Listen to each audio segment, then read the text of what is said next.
If I had to describe King of Hammers in one phrase, it would be off-road music festival. A week-long slugfest in the rocks. Crazy amount of people, crazy good time, nobody caring about anything else that's going on outside of that valley. It's going to be the most difficult race you ever run. And it can really trash and beat up a car. Beat up a car! The easiest way for me to relate to something would be like Mud National. Oh my God, this is insane. When you hit Hammertown, it's like going into Mexico. You can do whatever you want for 7 days straight. One of the coolest things to have everybody there for the same reason. You know, racing is one of those crazy things that as you get into it, you get more excited about it. You start wanting to expand a little bit and do more things. We didn't know until we got into racing that we added the King of the Hammers to the bucket list. I'm a little nervous. I think any of us know what to do out there. Something we've never done before for sure. Based on the numbers, it's very hard to finish. I mean, literally, you'll have a rock big as a school bus, and you got to go over that thing. I was terrified going in. First of all, we don't have any experience in the rocks. Wheels and tires, check-a-mundo. We had seen what other people were doing. We knew that we could go out there with a mostly stock car, but that's just not S3 style, man. So we got some big 35-inch ITP Coyote tires. They should give us awesome ground clearance. I just don't know about the weight of them versus our clutches and horsepower, so. Yeah. I think about 55, 56. 73. Yeah, they're way heavier. I think it was DJ's idea to run 35s. Man, she's gonna get good grip on Dixie. A 35 is a big, heavy tire. It's a lot of rotating mass hanging out there on each corner. It's gonna be a long weekend. I'm gonna have to get some extra donuts for this trip. The unknown was definitely gonna be the hardest part going into all this. I mean, we didn't know what to expect. Pit strategies, race strategies, even getting there. The biggest thing that you hear about King of the Hammers is how high the attrition rate is and how hard the event is on equipment. We're running a little tight schedule right now. We're putting in so much work into this car, and we want it to be rigid frame and everything, so it's not gonna be out there twisting and flexing when we're bashing through the rocks. So the chassis just got here from Powder Coat. It's gonna be a long weekend. You know, I thought it was Thursday. Turns out it's Friday. We're a little bit behind schedule, but Dustin's wanting to do a slow two-step, and we just don't have time for that. We're just gonna have to bring in a saucer, you know, spin the hat around. You know, it's time to go to work. Did as much research as we could. We checked out what the buggy guys were doing, and we tried to bring that build from like buggies, big tires, both sides. We didn't know what to expect or what it was going to hold up to, so we went in wanting to build the baddest, nicest, most bulletproof car that we could possibly build. Everything was custom on it. It's not like we have that stuff sitting on the shelf that you can bolt on. You know, everything has to be built by hand. And There were a lot of sleepless nights, a lot of tired mornings dragging into work to try and make it all happen. fired up for the first time. That means it's finally getting close to time to go. It's been nonstop for a couple weeks now, so I know Dustin's got to be relieved that this thing's idling right now. I am tired, exhausted from working on the car. At this point, I just want to drive it. It's like the final pieces. This is when you know you finna go to Trash Town and do some bashing. I really wanted to make an effort to make a good impression and build just a genuinely really sweet car that anybody would like. It's like a mini rock bouncer truck buggy combo thing. It's different, something different than we've ever built. Yeah, it's unbelievable. The guys put in so much work and built an unbelievable car. I'm just blown away by what it looks like. It's such a team effort for all of us, and it's emotionally investing for everybody at S3 that I can tell even Mr. Mal and Miss Linda get into it. It was very important for us to build a vehicle that was strictly built for rock crawling. For sure, there's added pressure to perform well and bring the spotlight to the south. There's a lot of people expecting us to do well. We've hyped the car a little bit. Nobody's seen it yet. People are going to expect it to do good at the race, so that puts a lot of pressure on me. And the guys have put in so much work. I want to do well for them also. Excited to be out here. It's our first time, so always wanted to come. We're new to all this, so we don't even know what we need to do. But we're gonna set up camp and unload everything. We're sleeping in the trailers, so we're gonna get everything ready and hope we have enough heaters to survive the night, because it's kind of chilly. Yeah, I was super jacked for the race. You know, we prepped and prepped and prepped. We had a strategy. So ultimately, we just had to execute. This race had something that we weren't used to doing, something we've never done before. We got to qualify The stress is always when you qualify up front, you've got to run the leader's pace, like you set the pace for the group. It's unique because it's a race that draws out the best, fastest guys in the country. We love being the fastest and we want to qualify first, but realistically, our goal was to land within the top 20. You know, you have a bad qualifying run, you're in the back. No, the idea behind qualifying is to get the car as light as possible. You know, we removed as much as we could. And so the car feels so good, man. There's some big sweeping burns that you can really throw it into. The car looks super strong coming off the line, which was impressive with the 35. And then we break out into the desert section with a lot of whoops. And then I hear a pop. And I immediately knew whenever I heard the noise what had happened, and the 35s had broke the front differential.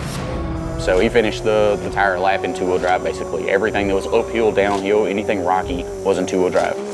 And so I realized then, like, okay, maybe we're not gonna be in the top of the pack in qualifying, but that didn't keep me from doing what I could. Yeah, that's when the I told you so start to sink in and become reality, man. It's just, you're literally sitting there scratching your head thinking, uh-oh, what did we get ourselves into? You know, running on 35s, I was kind of questioning that a little bit. A lot of pressure there to perform. We jumped on the car, started working. I think it took us an hour and a half to get the suspension off, get the car down, pull the front diff, change it out. Nothing but a thing. Accidents happen. 16, 11. We made a pretty good run considering we blew out the front diff on the first straightaway. I don't know, we qualified top 20 or something like that. We're happy. Got it ready to go for in the March. When we originally set up the schedule to go out to King of the Hammers, we had planned to go out a week ahead of time and pre-run. It went from let's go out a week before to let's go out 2 days before to let's pre-run the day before. We didn't pre-run not 1 inch of the race course. I didn't really know what to expect, so I was nervous about the unknown. What's tough about things like this is people are really skeptical and kind of doubt it when they don't know what's going to happen.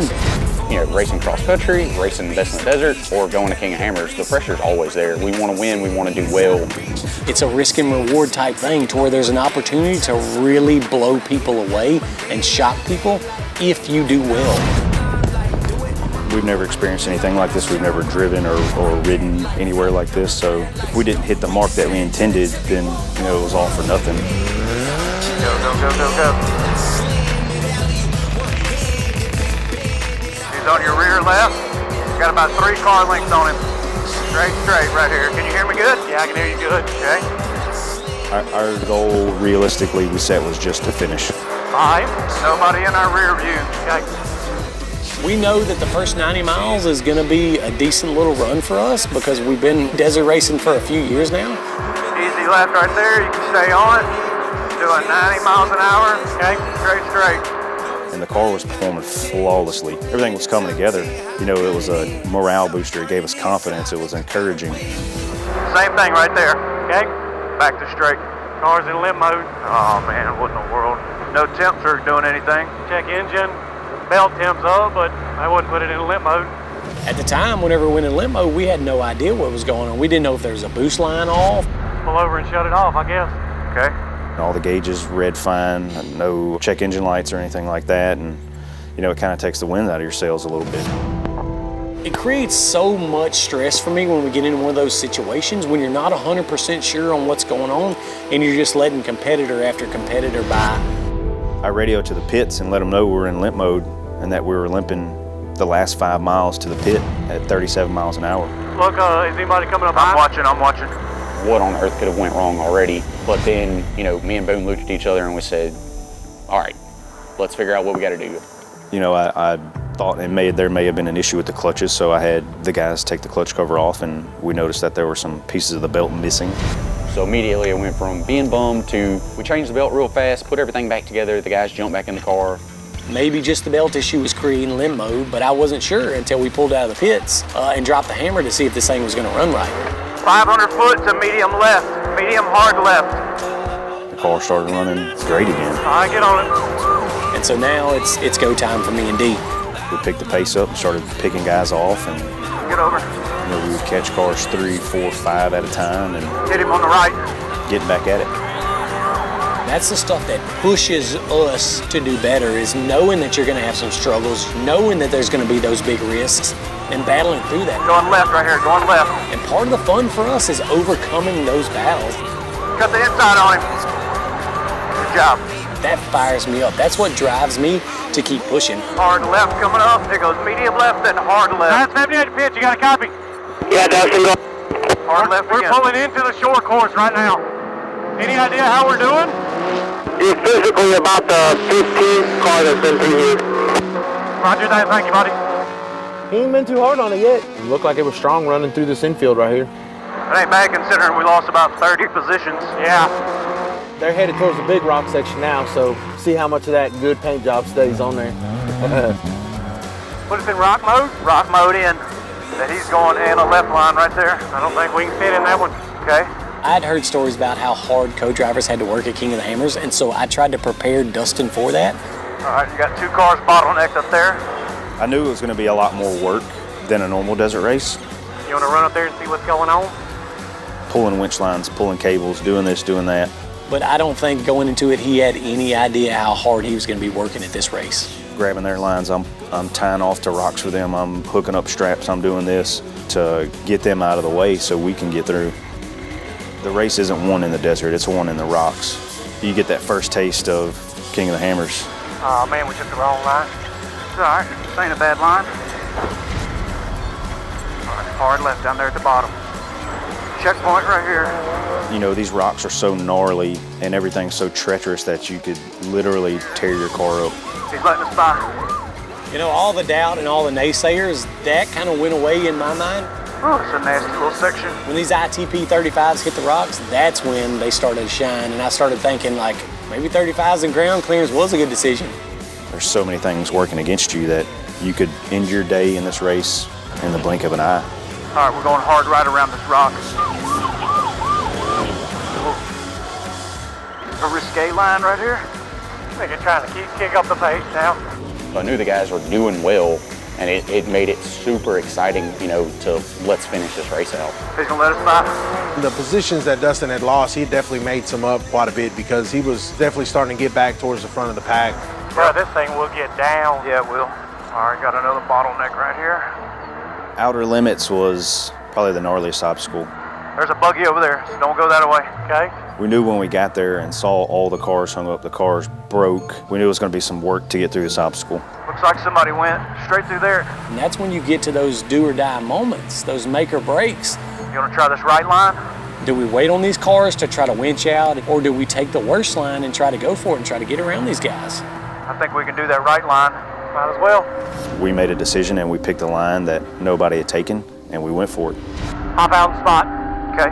And this is the worst situation you can be in, when the rock is undercut and your tires are going under it instead of climbing up over it. And so we had this thing in a bind, and sure enough, I heard that pop that I heard in qualifying. That's when I realized we broke the front differential again. You know, you start to think, are you going to be able to finish this race? Because four-wheel drive is so important.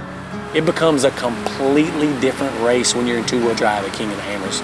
Are we going to break the rear axles? Are we going to blow the transmission up? You know, you start to wonder, you start to play all these scenarios out in your head. That was tough. Yeah. Front diff is gone. It's broke in half, the diff is. Oh man. You kind of hit a crossroads right there. You know, nobody wants to make it that far just to fail, you know, at the end. What obstacles are left? How many miles? We got spooners. Do we change the diff or just keep going? We knew what we had to do and it was going to be a challenge. We'll go for it. We weren't sure if we could do it, but we were certainly going to try. We didn't have a choice. We're gonna get the car to finish. We're gonna do our best to bring this thing in, no matter what it takes. We would make it past this obstacle, and we'd get past this obstacle, and we were closer to the finish. Let's go. And you don't know how you're doing or like where you're placed, but you don't want to give up any of those positions. You want to keep making progress. Come back from 30-something to 11th. Last obstacle was spooners. We didn't know anything about it. Ooh, that's a tall rock right there. It was important for us to get through there as quickly as we could with minimal downtime and minimal damage to the car. After taking a beating, after winching all day long, she was ready to run. She was ready to bring it home. Y'all better just know me and D coming in on two-wheel Bill. Woo! We freaking did it, boys. We freaking did it. Huh? How was that? Tell me that wasn't wild. To get to the finish line, it's tough to describe that feeling. when you think about the race and when you reflect on how difficult it was and all the adversity that we overcome just to get to this point. To be honest with you, we've got a little shop in Louisiana, S3 Power Sports, and we built this chassis, we built the suspension, we did everything to this car. It's tough to describe, it's tough to put into words. It meant everything in the world. You boys did it. Y'all did it. Oh man, it was crazy. I'm so freaking tired and wore out and a bind. For us, it was almost like a win. Everybody was excited for how well we had done, and everybody was impressed that on our first attempt at King of the Hammers, we were able to finish 10th position. Oh man, this is an experience that's tough to explain. It's like our first desert race to come out here to King of the Hammers and give this thing a try. We literally came out here blind, not knowing what to do, didn't even know where the obstacles were, didn't know where to pit. Absolutely, I want to go back out there. It's a unique experience. It's fun.